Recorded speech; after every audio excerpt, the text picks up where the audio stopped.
Então vamos lá. Oficialmente, então, nós hoje começamos o primeiro encontro, né, da série de encontros sobre arte sonora ambiental. E essa série, esse evento, né, que ele tem continuidade, ele é inspirado numa publicação que é sobre arte sonora ambiental, uma publicação que reúne vários artistas sonoros ambientais falando dos seus trabalhos. Então, esse é um material que é um marco também, porque a arte sonora existe há muito tempo, mas a relação da arte sonora com a arte sonora ambiental era ainda como um tipo de arte sonora que trabalhava com o ambiente, né? E até que se então gera um novo campo na arte sonora, que é o campo da arte sonora ambiental, que é um campo específico. A gente tem tanto a arte sonora ambiental quanto a arte sonora ecológica, que tem uma diferença, né? A arte sonora ecológica, assim, em poucas palavras, ela trabalhará com intervenções no próprio ambiente, mas que tenham transformações imediatas. Então, pode envolver, por exemplo, a limpeza de uma praia, pode envolver uma certa movimentação de terra, alguma ação concreta no ambiente e que ocorre naquele momento, aquele espaço-tempo específico. Já a arte sonora ambiental, ela lida com criações que têm impacto, mas esse impacto pode não ser visível no espaço-tempo do acontecimento, mas ele gera uma transformação com o passar do tempo. Então, pelo menos o intuito é esse, né? Ela é endereçada a uma transformação. E aí, cria-se então uma disciplina, já que existe um campo, né? Então, a disciplina arte sonora ambiental, e dentro do programa de iniciação científica, do projeto que nós desenvolvemos na UFMA, que é sob minha liderança, nós temos o estudo da arte sonora ambiental e da pesquisa artística. Então, os bolsistas, dentro dos seus planos de trabalho específicos, dos planos, eles vão propondo algumas ações. Então, o Eric, desde o ano passado, tem trabalhado com a publicação. O Eric é aluno do curso, já quase formado, falta pouco, e então ele tem estudado essa bibliografia, de fato, estudado esse livro em específico, e dividiu aí a, a forma de conversar sobre o assunto em sessões, em encontros, que a gente tem aí uma conversa sobre a arte sonora ambiental. E a organização disso fica a critério também dos outros dois bolsistas que fazem parte do mesmo projeto de pesquisa, que é o Rodrigo. Rodrigo, faz aí um sinal com a mão para a gente saber que é você. E a Valderice, que está sem o vídeo aberto, mas a hora que ela aparecer por aqui, ela dá um tchauzinho pra gente. Tá ali, a Valderice. Então, são esses três bolsistas. Hoje o Eric vai conduzir, assim como nos próximos encontros sobre arte sonora ambiental, com este livro em foco, e a gente fica sempre na organização. Agradecemos a participação de todos que estão aqui. Fico contente de ver mais alunos da graduação, né, colegas aí, e também como já até dei as boas-vindas ao Lúcio e à Lívia, que entrou agora, que também tiveram contato com a arte sonora ambiental com esses textos, e agora vão revisitar o conteúdo a partir de um outro olhar, o olhar aí do Eric. Eric, com você, agora eu fico quietinho aqui.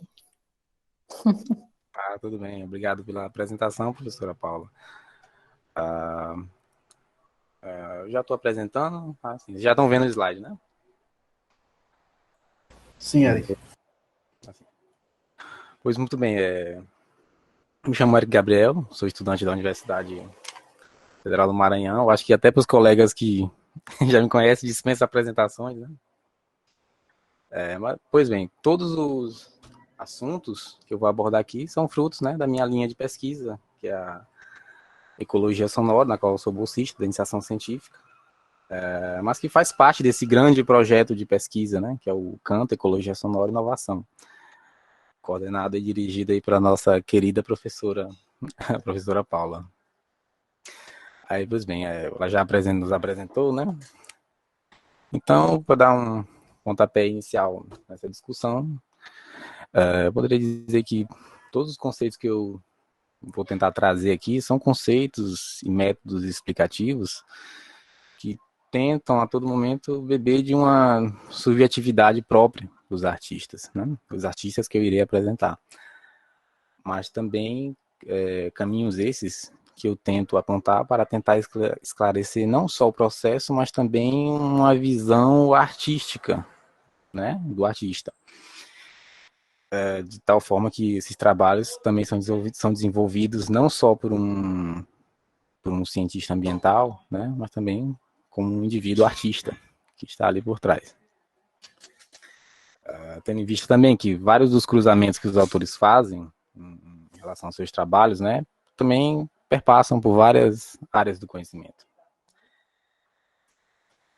Pois bem, arte sonora ambiental. Bom, a ideia é que a gente possa clarificar, né, e possa colocar à prova uma definição possível com o decorrer, né, do andar dos webinários, das apresentações. Então, eu trago aqui, nesse primeiro momento, alguns leves apontamentos só para a gente poder ir se norteando, né, para quem é um pouco de fora do assunto e tal, né, que tais definições, né, começam a emergir no desenvolvimento das apresentações e explanação dos trabalhos.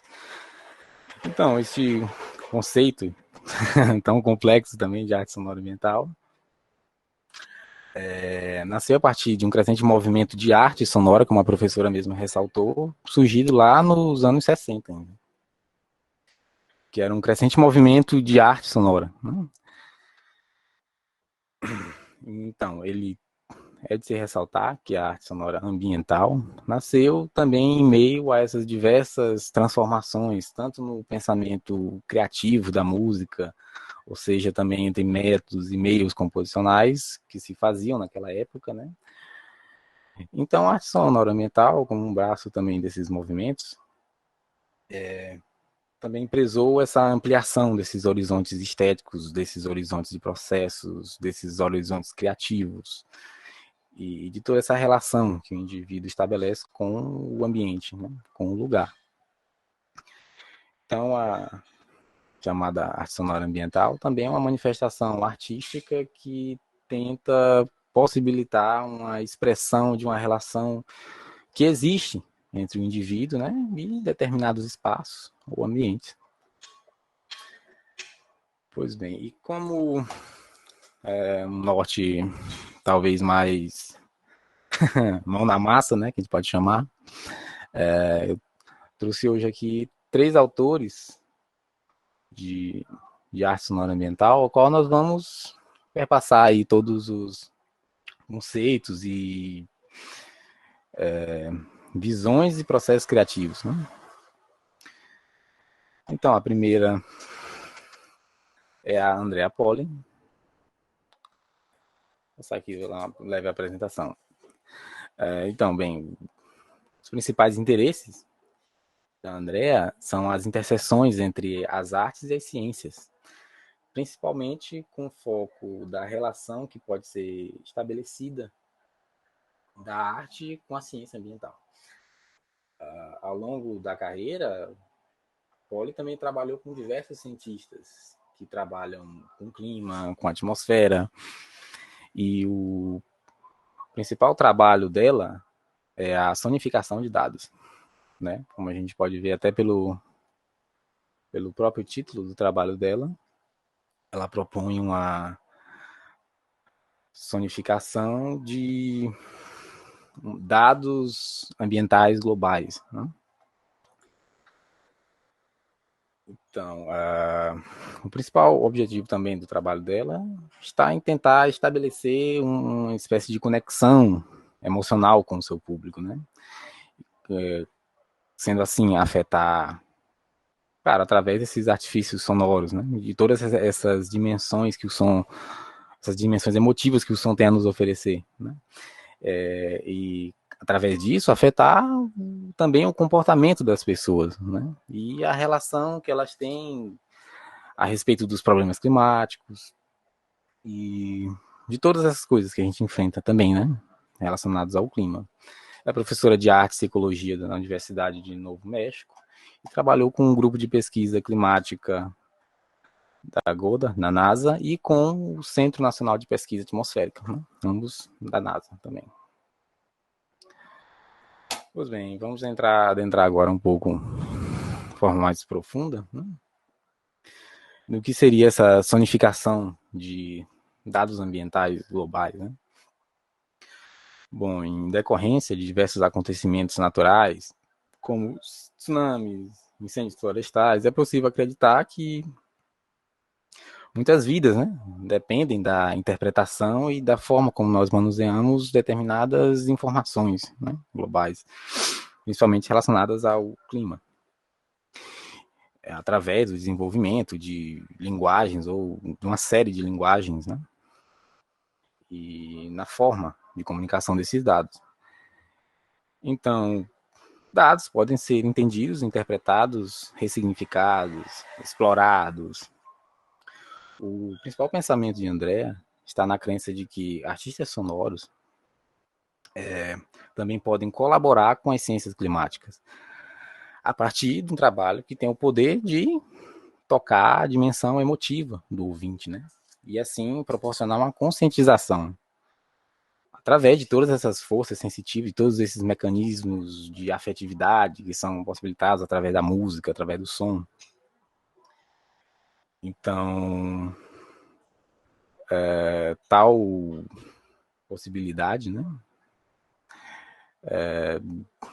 acaba por ser uma coisa muito importante, porque traz para nós, até de uma dimensão mais ampla, como esses problemas ambientais evoluem e interferem na nossa vida, né?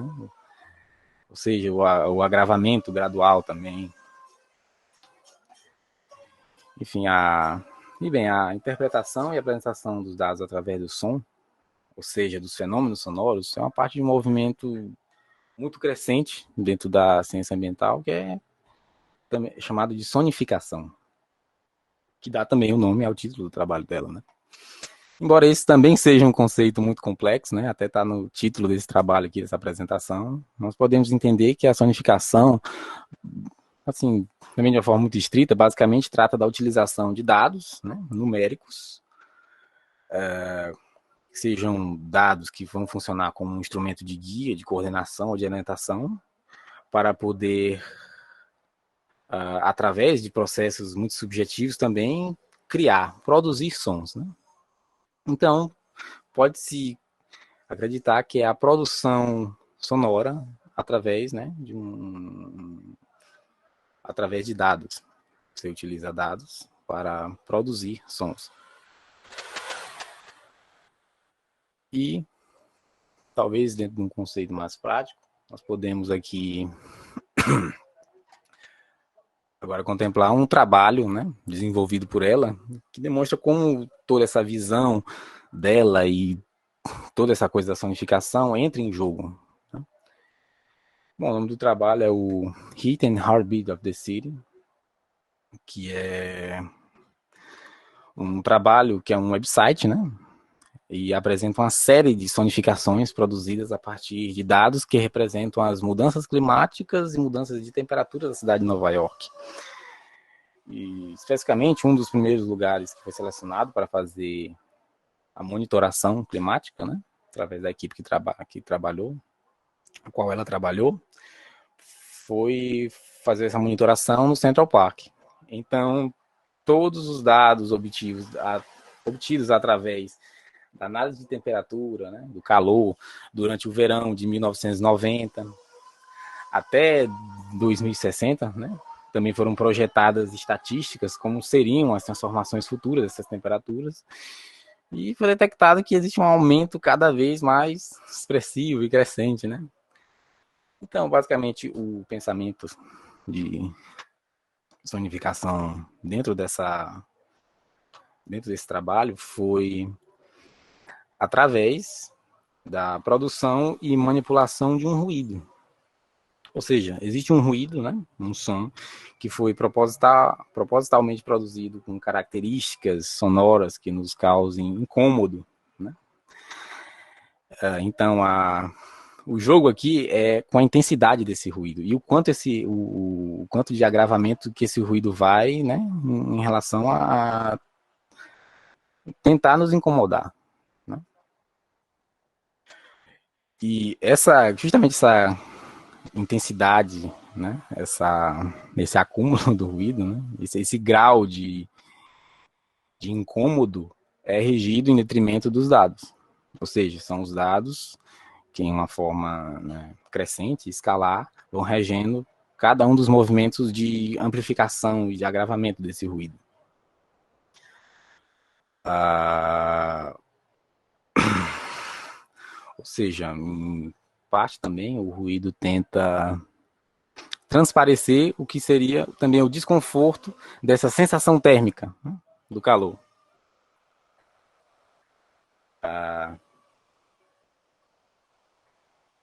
E agora eu trouxe aqui um pequeno vídeo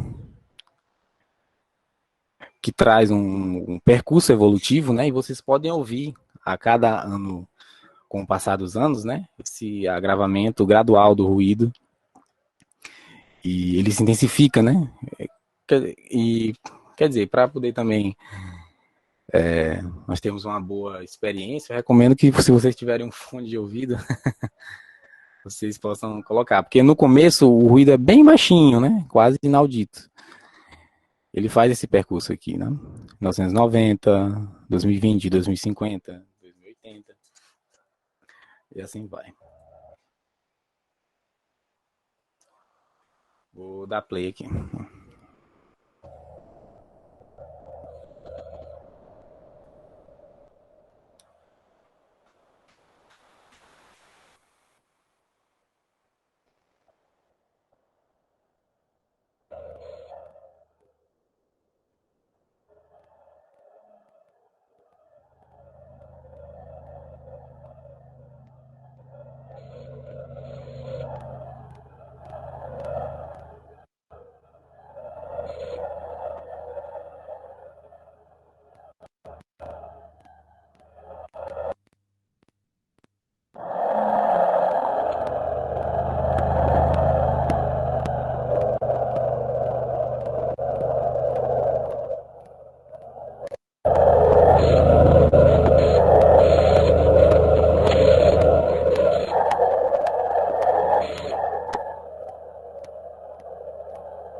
Ok.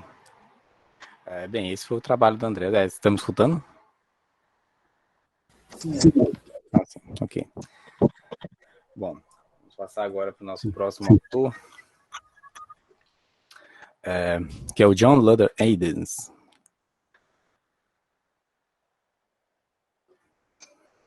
Pois bem, além de ser um artista sonoro ambiental, né, John tem vários ofícios, como vários múltiplas como é que fazia fazeres, né? Ele também é compositor, ecologista, filósofo, explorador, naturalista e alquimista artístico, né? Grande parte do seu trabalho, né, e seus esforços artísticos são pautados na ampliação dos nossos horizontes de escuta através de uma escuta consciente.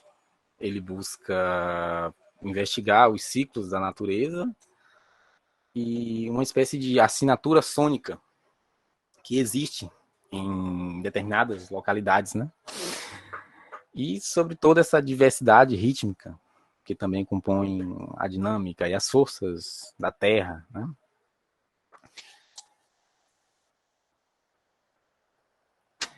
E bem, um dos seus trabalhos que desenvolvidos pelo John, né? Que ele chama de The Place Where You Go to Listen an Ecosystem of Sound and Light, ou seja, um lugar onde você vai para ouvir um ecossistema, né, repleto de luzes e sons, ou seja, um ecossistema constituído de luz e som. A arquitetura planejada para o The Place, eu vou me referir ao trabalho apenas falando The Place, então quando eu falar The Place, eu estou me referindo à instalação, ao trabalho, né? Pois bem, o The Place é uma instalação que fica situada em uma sala abaixo da entrada principal do Museu do Norte, na Universidade do Alasca, de Fairbanks. E basicamente a sua estrutura consiste em alto-falantes que ficam ocultos por trás das paredes e que englobam todo o espaço, né, para assim fornecer uma maior imersão sonora. E bem, o espaço é completamente vazio, não existem objetos ali, né? A não ser um banco no centro da sala para que você possa sentar, né? Sendo assim, os únicos objetos que existem ali são uma variedade de luzes e sons. O pensamento artístico que está por trás do The Place, ou seja, o pensamento que norteia o objeto artístico, é a criação de um lugar de contemplação que possibilite uma escuta. Agora que eu falo escuta, mas uma escuta em um sentido mais amplo, né? Não só daquilo que é sonoro, que é auditivo, mas também daquilo que é entendível, daquilo que é sentido. Então, é um lugar, né, repleto de forças que possivelmente seriam inauditas ou desconhecidas, né? Forças essas da terra, da terra, dos céus, dos fenômenos naturais que emergem da terra e dos céus. Então, ele se caracteriza como um espaço contemplativo de uma experiência que é tanto visual como sonora. De uma experiência que tenta tornar audível forças que são até desconhecidas ou passam batidas pela nossa experiência comum. Tem um breve vídeo aqui que já demonstra como é que é o lugar.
Pois bem, dando continuidade aqui, dentre os elementos que são primordialmente valorizados dentro do trabalho, podemos elencar os eventos naturais que dão vida aos materiais que são utilizados para dar forma ao trabalho, né? Tais como a atividade sísmica, o geomagnetismo, o encobertamento e a visibilidade das nuvens, os movimentos do Sol, os movimentos da Lua, todos esses acontecimentos da natureza são mapeados em forma de dados numéricos e transformados em sons também através do processo de sonificação. Todos esses fenômenos naturais são datados e organizados através da lógica desse mapeamento numérico, que ele mesmo também chama de fluxo de dados, né? Streams of data. Esse fluxo de dados também é responsável pela narrativa, pelos movimentos, pelas dinâmicas dos eventos e das forças físicas e geográficas, né, que animam, que dão vida e que movimentam a instalação. E todos esses fluxos de dados que dão vida para o trabalho, né, desenvolvido na instalação, têm múltiplas dimensões, ou seja, dimensões essas de trabalho que se traduzem mediante artifícios sonoros dos parâmetros musicais, né? Ou seja, esses dados são assinalados em diferentes parâmetros sonoros, como altura, timbre, intensidade, densidade, duração. Ou seja, tais classificações têm sempre também uma subjetividade interpretativa, né, de idioma por trás. Ou seja, ele tenta produzir formas sonoras como ele imagina, como elas são representadas na sua mente, né? A interpretação sonora dele. Então, é feita uma tentativa não de uma descrição sonora dessas forças, né, através dos dados, mas sim de uma reflexão de toda essa complexidade que permeia, né, toda essa relação sensitiva que ele tem com essas forças da natureza.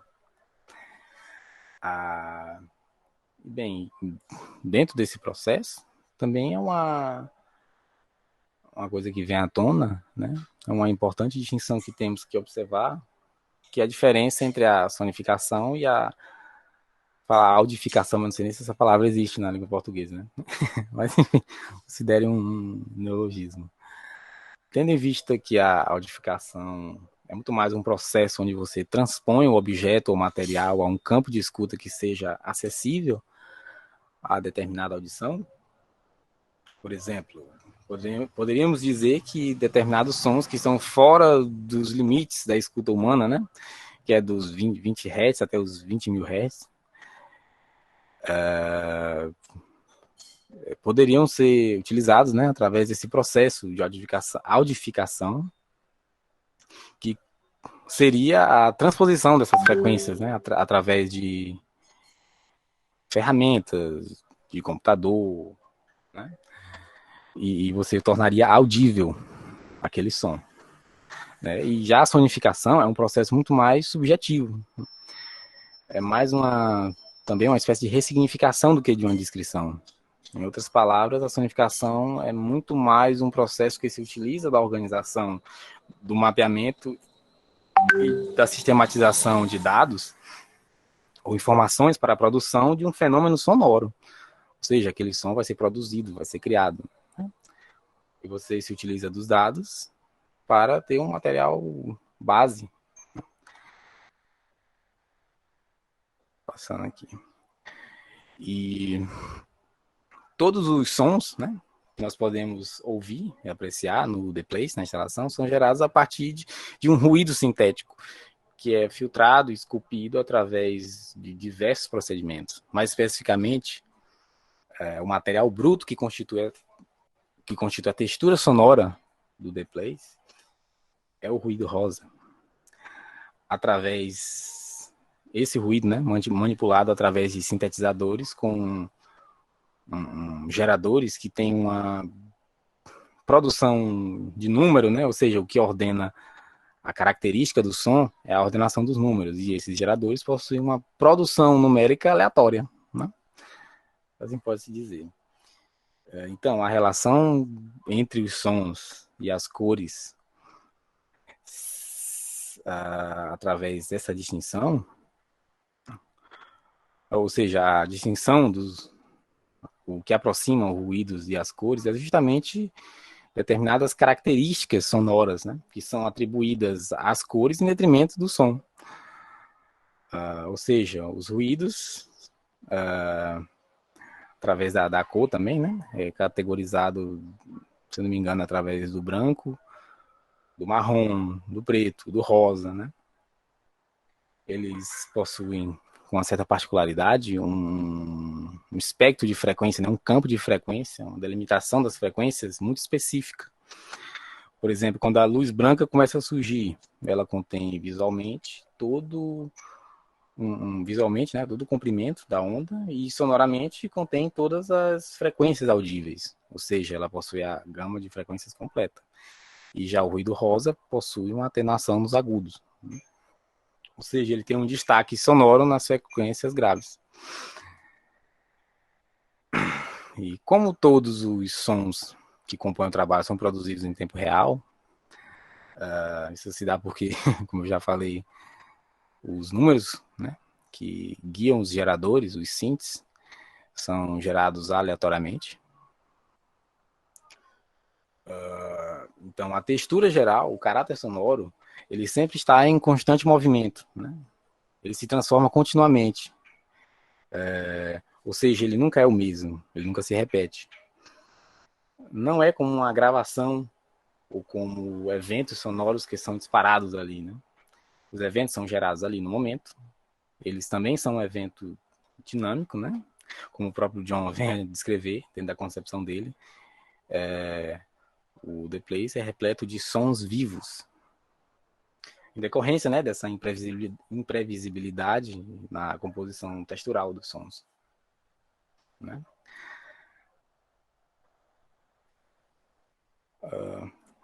Pois bem,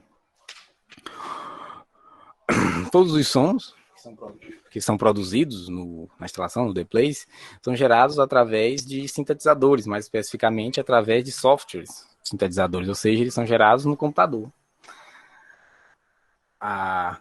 Acaba também por emergir daí uma concepção abstrata de performance, né? Tendo em vista que os instrumentos que geram os sons são uma espécie de instrumentos intangíveis, né? Tem alguma coisa no chat? Assim. Ou seja, os instrumentos não estão ali naquele plano físico, mas sim como são virtuais, né? São conceituais. E isso, somado à imprevisibilidade na formação das texturas sonoras, acaba por também esboçar uma obra que não tem um começo, um meio ou um fim, né? Ela perpassa essas concepções de duração, né? Ela sempre está em constante mudança, em constante transformação. Ou seja, sendo de uma forma exata, ela é uma obra eterna, né? Ou talvez, como pensado artisticamente pelo John, ela é uma obra que tem seus instrumentos, né? Pelo menos com essa intenção, com essa sensibilidade, né?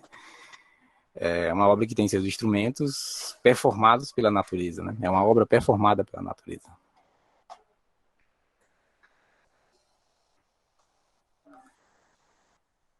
Aqui é um último vídeo, mas é mais vídeo do lugar, então eu vou passar logo para o próximo autor.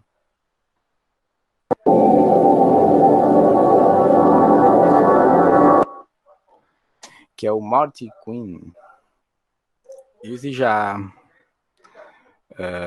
também tem muitas semelhanças, né, entre o trabalho do John e o dele, só que ele levou tem um método particular de fazer também, né. Pois é, Marty também, além de seu ofício como artista sonoro ambiental, né, também faz parte da formação do Marty os ofícios de cientista da computação, né, um cientista computacional, um compositor, um artista visual, um dançarino e pesquisador, né, especializado em sonificação. E ele também é fundador do Design Rhythmic Sonification Research Lab, que é um laboratório de pesquisa que trabalha com a síntese e o cruzamento entre a ciência, a música e as artes, que tem como principal objetivo oferecer materiais e serviços de sonificação com o intuito de ampliar os esforços da divulgação científica para grupos de pesquisas no mundo inteiro, né? Tais atributos e interesses de Martin o levaram a desenvolver trabalhos colaborativos com diversas instituições e pesquisadores, tanto nos Estados Unidos como na Europa. Como, por exemplo, ele colaborou com o Instituto da Marinha da cidade de Veneza, em Itália, e com outros centros de pesquisa, né? Tanto o Centro de Pesquisa em Mudança Climática como o Grupo de Plasma Espacial, ambos da Universidade de New Hampshire. E com o laboratório, também contribuiu com o laboratório lunar e planetário da Universidade do Arizona. Um dos principais esforços do trabalho dele é de que forma e mediante quais procedimentos seria possível cruzar as características dos dados, né?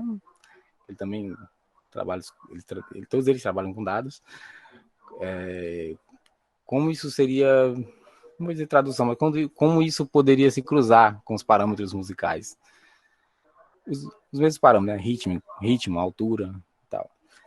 E tal abordagem é muito apoiada também, até mesmo em uma estética musical, né? Muito particular, que é muito conhecida por nós, né? Por exemplo, a utilização, dentro dos procedimentos de sonificação, a utilização de instrumentos convencionais, né? Instrumentos de orquestra, utilização de escalas da música tonal, que é algo que a gente já vem escutando, né? Desde pequeno, é algo que a gente está habituado, né? Sonoramente. Em termos de durações, utilização de arpejos, rítmicas, né? E muitos outros elementos que são vistos comumente nessa música do nosso dia a dia, da música que a gente escuta no cotidiano, né? E bem, adentrando agora no trabalho de Martin, que ele intitula como Dados com Música. Como uma sonificação codificada, ou como um design de sonificação codificado musicalmente, pode nos oferecer uma palheta, né, de ricas informações ricas, uma paleta rica de informações. E dentre vários conceitos que permeiam todo esse processo, um dos pensamentos principais é de que forma e como os dados podem ser percebidos como música, né? E outra questão, e por que música, né? Na visão de Martin ainda, né? Um dos pensamentos fundamentais que norteiam o pensamento criativo dele é a crença de que a música é um veículo de transporte de sensações, de emoções, de todas essas informações, né? Através de todas essas informações sonoras que fornecem uma riqueza de detalhes muito ampla, né? Em termos de sentido. Então, podemos aqui também pensar que todos os esforços, tanto no trabalho de sonificação, quanto nas técnicas de sonificação, né, as traduções perceptivas que ele faz a partir dos modelos de organização dos dados e de que forma esses dados se relacionam com os sons. Ou então, de que forma esses dados geram sons. Então, acredita-se, né, nesse poder que a música carrega enquanto veículo que transporta sensações e emoções. Então, ele acredita que através da música poderia se ampliar, né, até mesmo os horizontes de entendimento, transpassar aquilo que dados por si só, presos dentro dessa dinâmica visual, estatística, ou lógica, ou matemática, né, talvez até seriam incapazes. E agora, adentrando na forma como ele organiza os seus dados, né? Ele prepara para o seu processo de sonificação. Existe essa coisa que ele chama de... Ou seja, ele organiza, né? A organização dos dados é feita através disso que ele chama de um conjunto de dados, né? Os datasets. E através de uma tabela, né? Uma planilha. Planilha mesmo naquele sentido lá do Excel, né? Você tem várias colunas com várias linhas. E ele assinala também, né? Adiciona informações adicionais de acordo com uma particularidade climática que você pode ver nesses quadrados que ficam na parte superior, né? E as tabelas são esses conjuntos, né? Ou quer dizer, os dados são organizados nessa tabela que é a planilha. E os conjuntos de dados são cada linha dessas, né? São os datasets. E através dessas muitas transformações, um dos seus principais trabalhos, né? Que ele até mesmo cita sendo o primeiro grandioso trabalho de sonificação que ele fez, é essa obra chamada The Climate Symphony, ou então a Sinfonia Climática, que é uma música que tenta expressar um percurso evolutivo, né, dos movimentos de aproximadamente 100 mil anos de histórias do núcleo de gelo. Núcleo de gelo é aquela coisinha que a gente também conhece como testemunho de gelo ou tarolo de gelo, né? Núcleo de gelo. Né? É uma pequena amostra de gelo que é coletada, extraída a partir da base de grandes camadas de gelo ou de uma geleira, né? Em uma montanha muito alta, né? Lá no Alasca. Porque o gelo sempre se forma a partir do acúmulo, né, incremental de camadas de neve anos após ano. Então as camadas inferiores são mais antigas do que as camadas superiores, as camadas do topo da montanha. Então, o núcleo de gelo, o testemunho de gelo, nos fornece várias informações também históricas, né? É um gelo que foi formado ao longo de vários anos, inclusive pode conter gelo de até 800 mil anos. Aí, dentre um desses pensamentos, né, que norteiam a ordenação e a configuração dos dados, um dos pensamentos que ele tenta, por exemplo, configurar, né, é em quantidade de anos, né, a partir de uma determinada transformação musical. Né? Por exemplo, ele elenca uma tabela, que eu vou já mostrar aqui, em quantidade de anos, e ele assinala um instrumento e uma característica de expressão musical. Né? Dentro de uma outra estrutura de organização, que ele chama de design de sonificação. Agora que é importante frisar, né? O caráter particular que existe por trás de toda essa configuração dos processos de sonificação, né? Através desses modelos de design, isso revela muito também de que forma o pensamento dele funciona a partir desses modelos, né? Como no caso dessa coisa que ele chama de design de sonificação. A gente pode observar que é meio que uma espécie de plano composicional também, né? Só que tem toda uma particularidade na organização dos elementos, tem toda uma individualidade. E, como, por exemplo, ele elabora dentro da própria estrutura, né?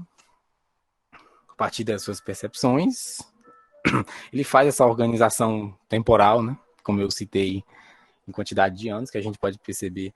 Aqui, essas tabelas, elas são duas, né? A sequência da tabela da esquerda é a da direita, né? Então, aqui, ele faz, ó, ciclos em anos, né? Ciclos climáticos em anos. Aí ele coloca a quantidade de anos: 70 mil, 36.500. E, e a tabela do centro, ele também faz uma implicação climática, né? Uma espécie de interpretação do elemento climático que é associado àquela quantidade de anos. E na tabela aqui da esquerda, ele endereça o instrumento musical e qual que é a forma de produção, né? Qual é que é a forma de expressão musical que vai traduzir a, aqueles eventos dessa coluna, né? Essa coluna na horizontal. No caso aqui, 70 mil anos. Aí vem a implicação climática e qual o instrumento que vai fazer essa expressão. E outra particularidade, né, do trabalho do Marty é justamente a preferência dele por utilizar escala maior, escala menor, escalas exóticas também, né? Pensamento escalar. Porque ele acredita que através dessa abordagem é possível também chamar a nossa atenção perceptiva, né? A partir de algo que nós já conhecemos, um elemento musical que nós já estamos habituados, né? A partir de algo, né, que ele vê essa possibilidade de poder tocar as pessoas. Porque nós temos toda uma relação emocional, intuitiva, cognitiva, com a sonoridade dessas escalas. Então, a gente escuta isso desde a infância, né? Como eu já disse anteriormente. Porém, os meios e as lógicas de organização e operação das escalas, né, advêm de outras coisas. Um outro pensamento criativo está completamente desligado dessa prática musical tonal ou erudita, a teoria musical convencional que a gente conhece. Por exemplo, várias informações, né, e vários sistemas de organização, ele extrai através de procedimentos com os próprios dados, né? Ou seja, até os intervalos, a decisão de qual escala, a decisão de qual ritmo, qual timbre, entende? Aí, pois bem, eu trouxe aqui a Sinfonia Climática para a gente poder escutar e ver aí como é que é ela soa, né? Já é um tanto até diferente dos outros trabalhos. The ice core will take a little over 7 minutes. We hope you enjoy the trip. The Climate Symphony.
Foi só um trechinho mesmo, né? Só pra gente poder entender, né? E ouvir como é que soa.